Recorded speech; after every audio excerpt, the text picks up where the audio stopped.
नमस्कार। इस वक्त के बुलेटिन के साथ मैं हूं अनुपम। प्रदेश की हर छोटी बड़ी खबरों को लेकर के बड़ी खबर आ रही है उत्तराखंड की सियासत से जुड़ी हुई। उत्तराखंड में सियासी हलचलें तेज हो गई हैं। हरक सिंह और उमेश शर्मा काऊ दिल्ली पहुंचे हैं। प्रीतम सिंह के साथ दिखे बीजेपी के दोनों नेता। कांग्रेस के नेता विपक्ष हैं प्रीतम सिंह। कुछ दिनों पहले बीजेपी के 2 विधायक कांग्रेस में शामिल हुए और अब यहां पर इस वक्त की बड़ी खबर, उत्तराखंड में सियासी हलचलें काफी तेज हो गई हैं। और बातचीत करने के लिए दीपांकर भट्ट हमारे संवाददाता हमारे साथ फोन लाइन पर जुड़ रहे हैं। दीपांकर, आखिर उमेश शर्मा और हरक सिंह रावत का दिल्ली आना क्या संकेत दे रहा है, क्या होने वाला है?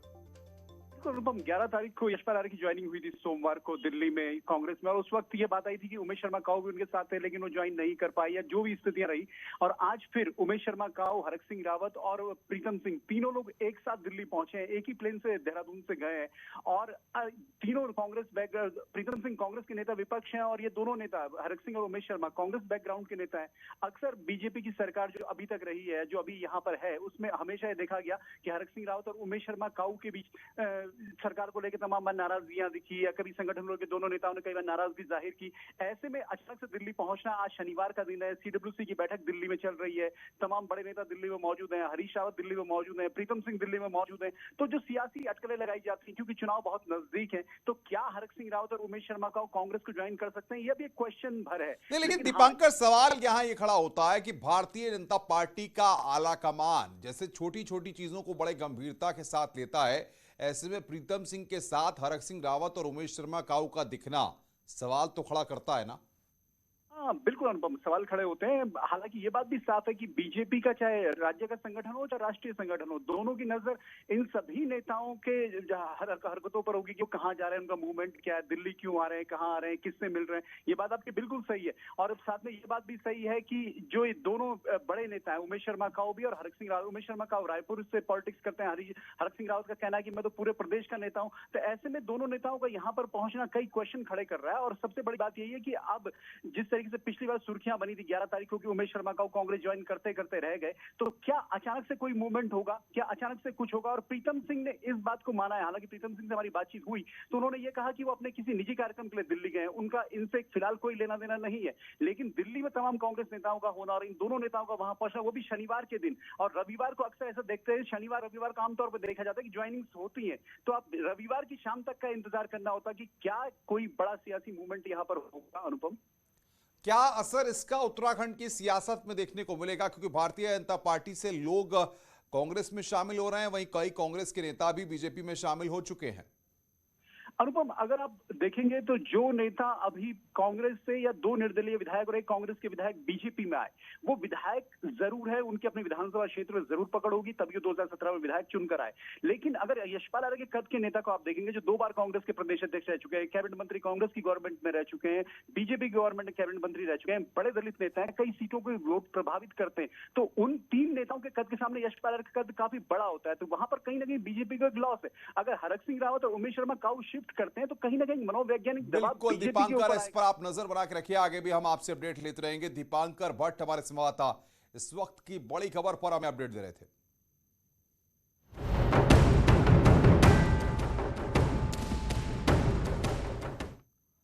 सीडब्ल्यूसी की बैठक में सोनिया गांधी ने पार्टी के असंतुष्ट नेताओं के गुट G23 को खरी खोटी सुनाई है। सोनिया ने कहा कि मैं कांग्रेस की पूर्णकालिक अध्यक्ष हूं, जो भी बात करनी है मुझसे करिए, इसके लिए मीडिया का सहारा क्यों लेते हैं? उन्होंने कहा कि मैंने हमेशा से ही खुले विचारों की सराहना की है, हम लोग एकजुट होंगे तो चुनावों के नतीजे भी अच्छे आएंगे। सोनिया गांधी ने कहा कि यदि आप लोग कहेंगे तो मैं फुल टाइम और कार्यकारी पार्टी अध्यक्ष बनी रहूंगी। सूत्रों के मुताबिक बैठक में लखीमपुर हिंसा, महंगाई, कश्मीर, राज्यों के आगामी विधानसभा चुनाव सहित तमाम विषयों पर विचार विमर्श हुआ है। सोनिया ने बैठक में कहा कि जल्द संगठन के चुनाव की प्रक्रिया शुरू हो जाएगी।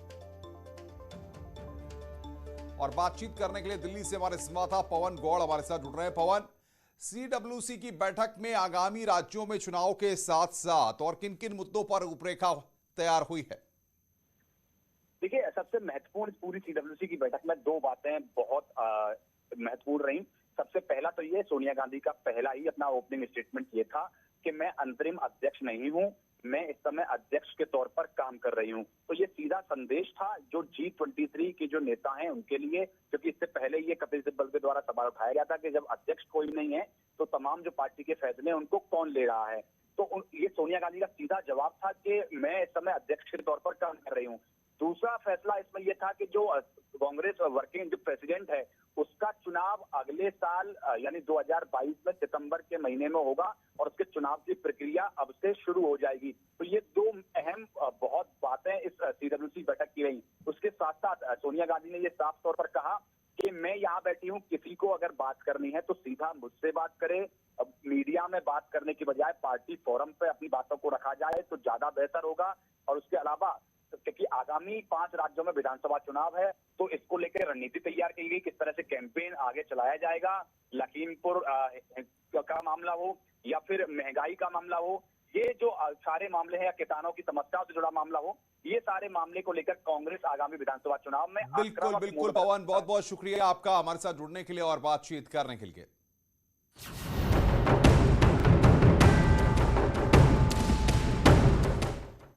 मुख्यमंत्री योगी आदित्यनाथ आज दोपहर 3 बजे सिद्धार्थनगर दौरे पर जाएंगे। सीएम योगी यहां मेडिकल कॉलेज का निरीक्षण करेंगे और इसके बाद जनप्रतिनिधियों और अफसरों के साथ बैठक करेंगे। दरअसल पीएम मोदी 25 अक्टूबर को सिद्धार्थनगर मेडिकल कॉलेज का लोकार्पण करने सिद्धार्थनगर आ सकते हैं। इस मौके पर सिद्धार्थनगर से प्रदेश के कई और जिलों के मेडिकल कॉलेजों का वर्चुअल लोकार्पण कर सकते हैं। पीएम के दौरे से पहले सीएम योगी यहां तैयारियों का जायजा लेने के लिए आ रहे हैं। तो सीएम योगी का सिद्धार्थनगर का ये दौरा है, मेडिकल कॉलेज का निरीक्षण करेंगे, जनप्रतिनिधियों के साथ समीक्षा बैठक करेंगे, प्रशासनिक अधिकारियों के साथ भी बैठक होगी। मेडिकल कॉलेज का लोकार्पण यहां पर प्रधानमंत्री के द्वारा होना है। 25 अक्टूबर को प्रधानमंत्री का सिद्धार्थनगर का दौरा है।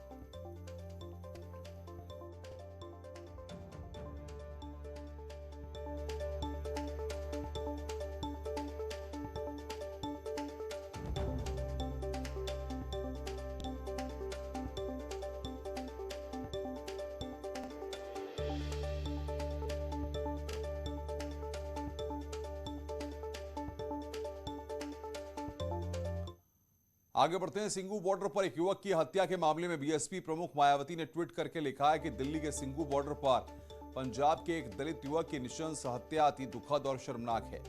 पुलिस घटना को गंभीरता से लेते हुए दोषियों के विरुद्ध सख्त कार्रवाई करे। बीएसपी की यह मांग है कि पंजाब के दलित सीएम भी लखीमपुर खीरी की तरह पीड़ित परिवार को 50 लाख रुपए की मदद और सरकारी नौकरी दें।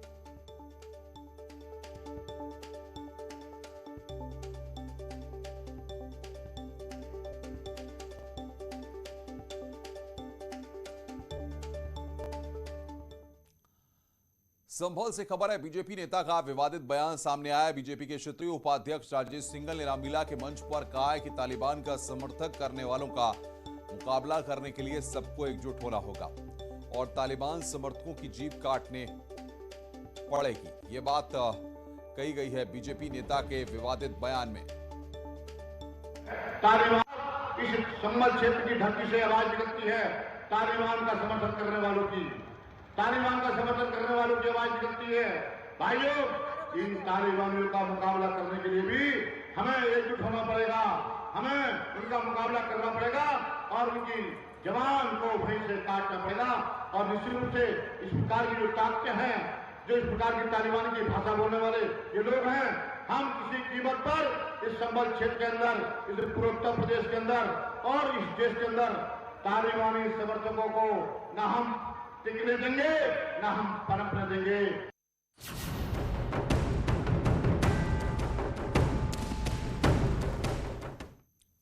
अवैध धर्मांतरण सिंडिकेट का बड़ा खुलासा हुआ है। यूएसए, यूके और खाड़ी देशों से फंडिंग का खुलासा हुआ है।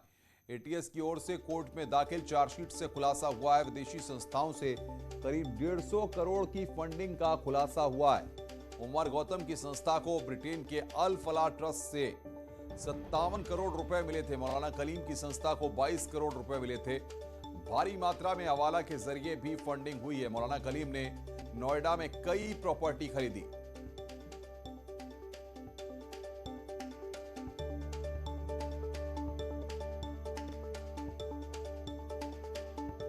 तो उमर गौतम की संस्था को 57 करोड़ रुपए मिले। ये यहां पर हम आपको बता रहे हैं। अवैध धर्मांतरण में 150 करोड़ की फंडिंग, यहां पर चार्जशीट से इस बात का खुलासा हुआ है। अवैध धर्मांतरण के मामले में यूएसए, यूके और खाड़ी देशों से फंडिंग हुई है। विदेशी संस्थाओं से 150 करोड़ की फंडिंग यहां पर इनको की गई है। कोर्ट में एटीएस की जो चार्जशीट दाखिल हुई उससे इस बात का खुलासा हुआ है। रुक रहे हैं यहां पर एक ब्रेक के लिए, ब्रेक के बाद जल्द हाजिर होंगे।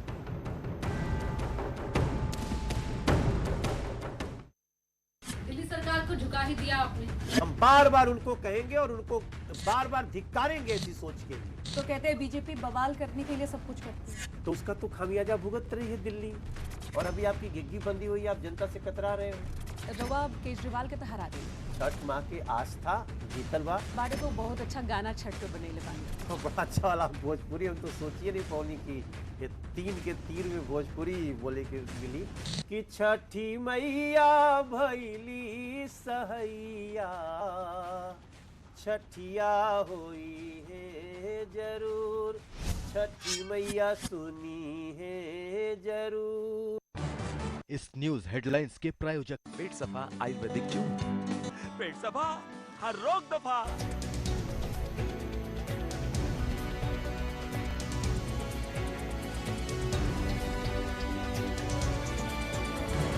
इस न्यूज हेडलाइंस के प्रायोजक पेट सफा आयुर्वेदिक जूस।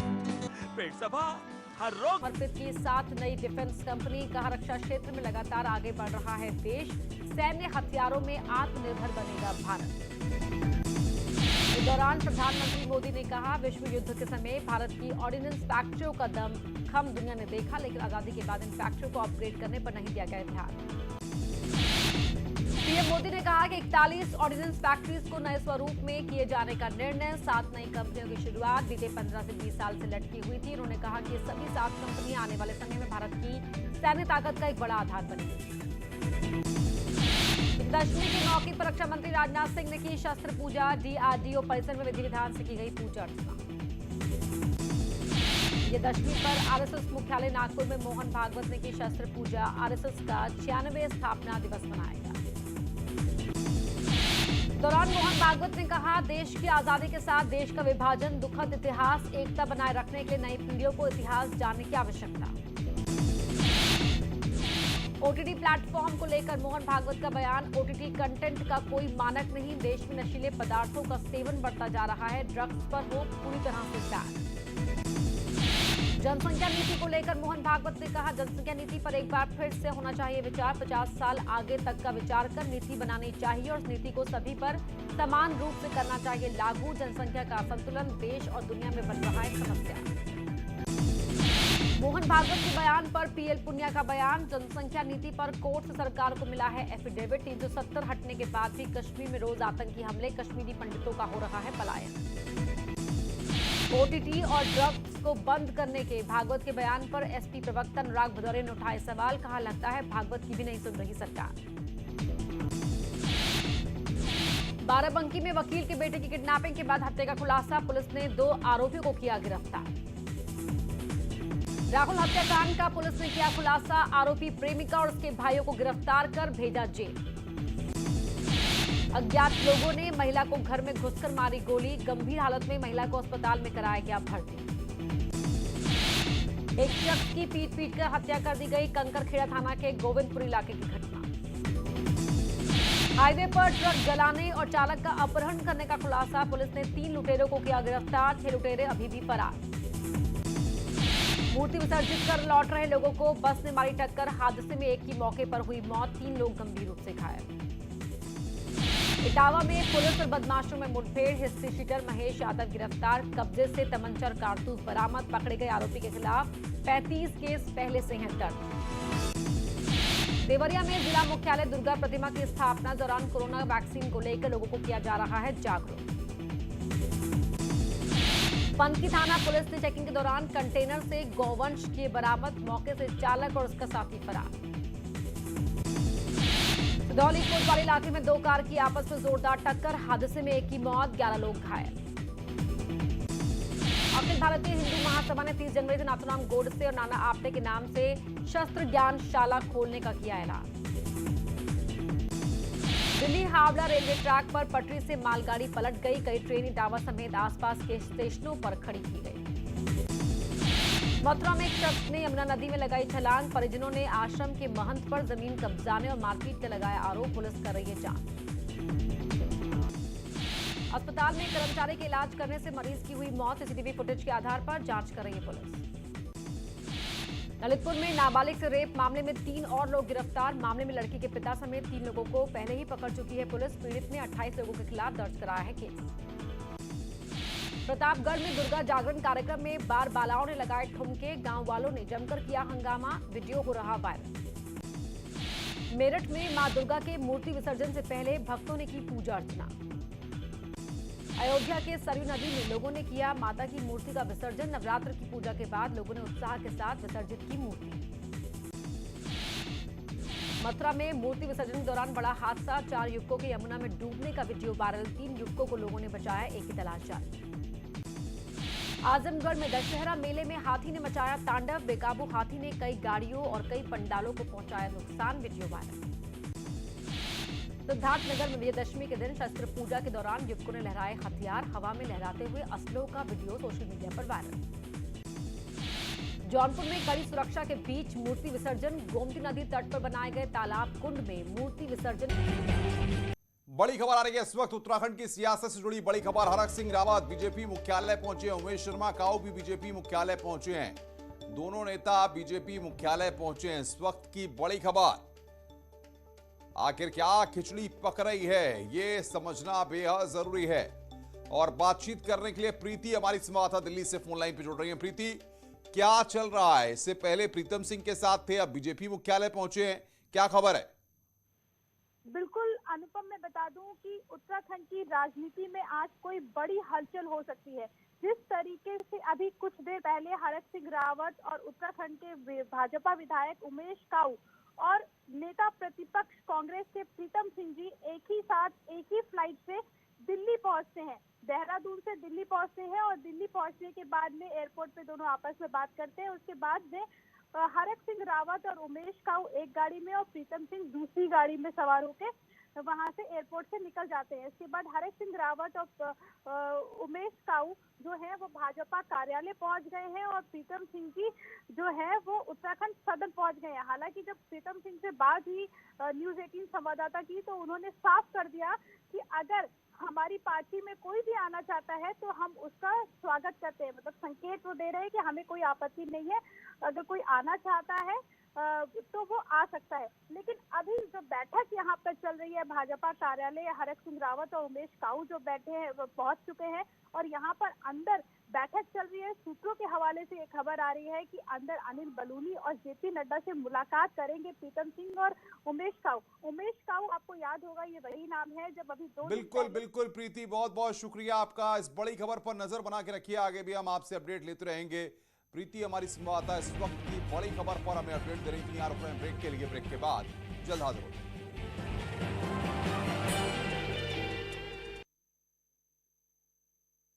श्रद्धांजलि ट्वीट कर कहा उन्होंने अपना जीवन भारत को सशक्त, समृद्ध और सामर्थ्यवान बनाने में समर्पित कर दिया। देशवासियों के लिए वो हमेशा प्रेरणा का स्रोत बने रहेंगे। सुहेल देव भारतीय समाज पार्टी के अध्यक्ष ओम प्रकाश राजभर का बड़ा बयान। 27 अक्टूबर को गठबंधन का होगा ऐलान। हमारे मुद्दों को अगर बीजेपी करेगी समर्थन तो उनका भी स्वागत।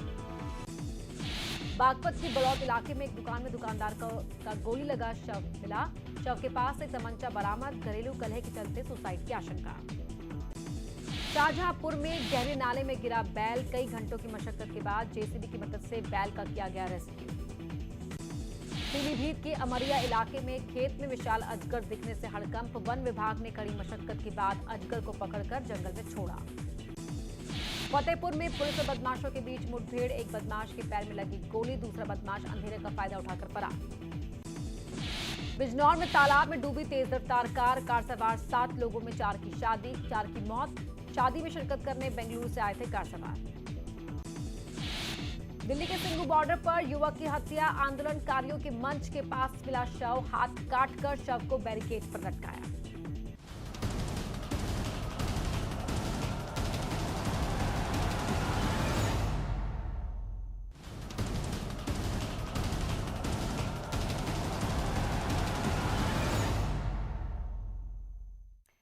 नमस्कार, बहुत स्वागत है आप सभी का। आपके साथ मैं हूं अपर्णा मौजम। देखते हैं दिन भर की तमाम खबरें तेज रफ्तार अंदाज में। अयोध्या की रामलीला में रावण का दहन किया गया। 41 फीट ऊंची रावण की प्रतिमा का भगवान राम ने किया दहन। भदोही के गोपीगंज में रावण का दहन किया गया। रामलीला मैदान में राम और रावण के पात्रों में युद्ध का मंचन किया गया। विजयदशमी के मौके पर बुराई पर अच्छाई की जीत का उत्सव। बहराइच में रावण का 31 फीट ऊंचा पुतला दहन किया गया।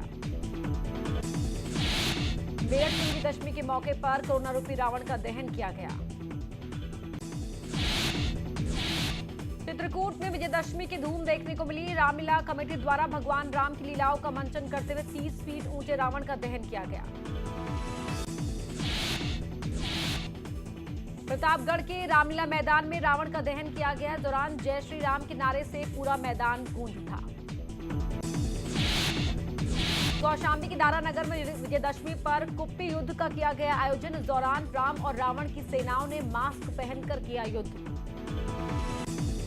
विजयदशमी के अवसर पर देहरादून के बन्नू स्कूल में भी रावण और लंका दहन किया गया। इस बार भी कोविड के चलते कार्यक्रम में सीमित संख्या में ही लोग शामिल हुए।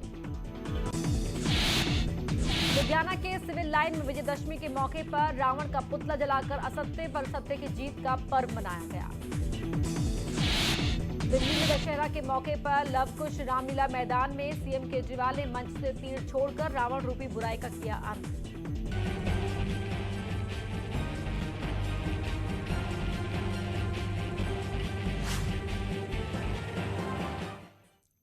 स्वागत है। ब्रेक के बाद बस्ती जिले के कलवारी थाना क्षेत्र में जमीन के विवाद में दबंगों ने कथित तौर पर एक गरीब परिवार को जमकर पीटा और बाद में उसके घर को आग के हवाले कर दिया। पुलिस ने 8 नामजद और 20 अज्ञात लोगों के खिलाफ केस दर्ज किया है। आपको बता दें कि जमीनी विवाद में खेमऊपुर गांव के निवासी संतराम और उनके परिवार वालों को गांव के ही दबंगों ने लाठी डंडों से जमकर पीटा। कि विपक्षी गणों द्वारा उनके परिजनों के साथ मारपीट की गई है और उनके घर के बाहर स्थित झोपड़ी में आगजनी की घटना की गई है। इस सूचना पर थानाध्यक्ष कलवारी एवं क्षेत्राधिकारी कलवारी द्वारा जो है मौके का निरीक्षण कर लिया गया है और इस संबंध में मुकदमा अपराध संख्या 213/21 उचित धाराओं में पंजीकृत है और इसमें अभियुक्त गणों के विरुद्ध उचित कार्रवाई हेतु निर्देश निर्गत कर दिए गए हैं। इस बुलेटिन में फिलहाल इतना ही। नमस्कार।